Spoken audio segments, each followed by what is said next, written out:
Hi, this is Tim at the 1916 Company. Welcome and thanks for logging on. If you love this watch, email me, Team Mosso at the 1916company.com for purchase pricing and availability questions concerning this watch. And this watch is the IWC Portugieser Perpetual Calendar, reference 5033-02. It is 44.2 millimeters in diameter in pink gold. It's 15 millimeters thick as I measure it, 52.4 millimeters lug to lug with a 22 millimeter spacing in between the lugs. On my wrist, which is 16 centimeters circumference, this is a large timepiece. If you're familiar with the Portuguese 7-day, it's similar, but that's 42.3. This is 44.2, and I do think there's a difference. So depending on how comfortable you are with oversized styles, you might find that this fits my wrist just fine and you'd be comfortable wearing it that way. You might think this is just a little bit too big, but I'm going to leave it to you to decide because I've given you the measurements of the watch and the wrist. Now it's just a matter of personal taste. It's not particularly thin. It'll slide underneath the jacket cuff, maybe not the tightest of dress sleeves. Taking a look at the strap, high grade, from the Italian leather specialist Santoni, which are the OEM suppliers to the best IWC straps these days. And you can see it's got a lovely sort of lacquered aesthetic to it with shades of color. And you can see some of the underlying richness of the basic material, the different brown hues, the slightly distressed grain, the large rectangular scale cut, which is always a very expensive cut of the animal.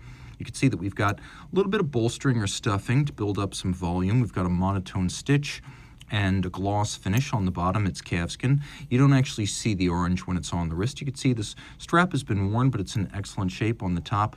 You can see superb condition.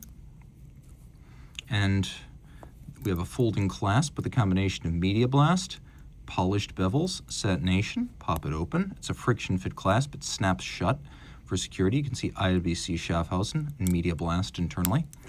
Taking a look at the case. Simple, form follows function, blended into the case. The lugs are distinctive of the Portuguese. They're polished on their tops. You can see the crown says Probus Schaffhausen, which is the motto of the company. A good solid watch made in Schaffhausen. See it again on the buckle. Of course, in northeastern Switzerland, IWC is the largest watchmaker. The watchmaking industry typically associated with the western French-Swiss regions of Switzerland, and IWC in Schaffhausen, with its neighbor Moser, flying the flag for German-Swiss watchmaking. And it has since 1868, when it was actually founded by an American. Taking a look at the bezel, you can see it's got a little bit of a concave profile to visually thin the watch. And then we have this dramatically boxed and cambered sapphire. It's got a little bit of an air of plexiglass to it. Of course, the original Portuguese or Portugieser, depending on whether you pronounce it in English or German, created in 1939 as a commission for IWC's Portuguese importers.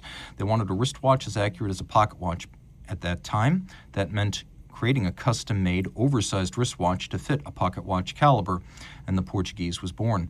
The Perpetual Calendar here is a more recent innovation. In the early 2000s, IWC debuted the 7-day automatic caliber in the 5000, and later, with the 5021, the Perpetual Calendar version of the 7-day. So we've got all of that here. The first thing you need to know is that it's a beautifully balanced style, but it does hark back to the original Portuguese. We have a chemin de fer, or railroad track, for the minutes. We have vertically arrayed Arabic numerals. In this case, we have applique indices and numerals, leaf-style hands, and although you could miss it, we do have a small seconds register. We have a couple of different things going on here. We have cruciform symmetry, cut at top to bottom, side to side, with the exception of the year indicator. It would be very symmetrical.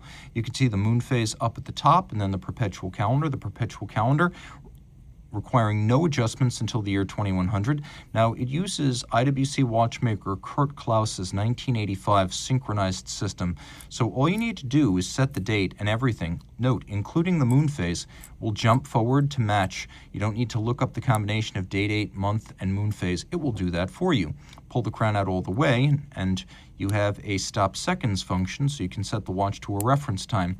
Bigger intervals are also respected, as we have automatic jumping year and decade, and then the century can be reset manually by the IWC watchmaker using the century slide, which is a little disc with subsequent centuries that comes with the watch in a glass vial sealed by wax. Leaf or foy style hands, also a characteristic of Portuguese watches over the years.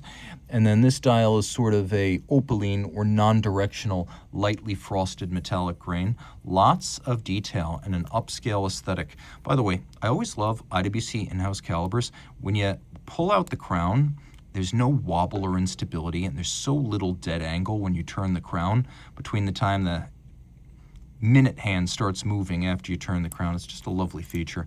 Out back, we have the latest generation of the long-running 7-day automatic. Big changes, though, came in 2015 with the 52,000 series. This is the 52610, so still automatic, still a 7-day, but now with twin barrels featuring phased mainsprings, so it's a consistent timekeeper. It no longer gallops and gains a lot of time when fully wound, nor does it lose a lot of time as it discharges. 54 joule movement, in addition to the skeletonized bridges over the now twin barrel power architecture. The 52,000 series brought us a higher beat rate, now 4 Hz. We still have 5-position adjustment, we still have a free-sprung balance, we still have an overcoil hairspring. It's a large movement, 37.8 millimeters in diameter. It's probably the world's largest automatic. Taking a look, we've got a full ceramic Peloton winding system now, both the pawls and the disc. So the pawl and the pawl wheel, now ceramic, doesn't have the problem that previous generations had, where they were very efficient and durable, but they would tend to create dirt or debris on the movement. With ceramic, that's fixed. A lot of different threads of IWC engineering going on here.